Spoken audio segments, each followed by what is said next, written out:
Trahedya matapos gumuho ang Poso Negro ng isang paaralan sa Alfonso, Cavite. 4 na estudyante ang nahulog sa loob, isa sa kanila patay. Panawagan ng pamilya, matulungan sila sa pagpapalibing. Nakatutok live si Mark Salazar. Mark! Vicky, Emil, Ivan, sinadya namin dito sa Alfonso, Cavite ang isang aksidente na hindi inakala, walang may gusto pero kumitil ng buhay ng isang estudyante sa loob mismo ng kanilang eskwelahan. Gumuho ang Poso Negrong ito ng Sinaliw Elementary School sa Alfonso, Cavite habang 4 na estudyante ang nakaupo sa ibabaw.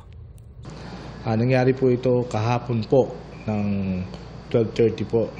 Ang mga biktima po ay kumakain po, sir. Then yung sa kanilang kinaupuan, sir, yung parang upong bato, sir, nakapwesto ron. Then gumuho ito, sir, yung inuupuan nila. Lumusot po doon sa ilalim, doon sa septic tank na matagal ng tuyo, sir. Sa makipot na septic tank, nagkapatong-patong ang mga bata kasama ang mga simentong debris. Sa kasawiang palad nga, yung isa sa mga biktima ay namatay, sir, doon sa paggamutan, sir. Pagbagsak, siyempre, sir, yung other debris nung other tumama doon sa mga bata, sir. Yung 3 bata, sir, karoon naman ng may mga konting sugat, sir. May mga may mga injuries din. Pero outpatient? Oo, sir. Kinilala ang nasawi na si Crizel Ronario, grade 5 student. Hindi sukat akalain ng kanyang ina ang disgrasyang inabot.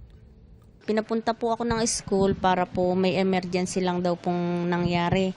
Di pagpunta ko po ng school, wala na po yung nadala na po ng ambulansya sa malapit na ospital. Pagdating ko doon ay sinalubong na po ako ng mga teacher na wala na daw po ang anak ko.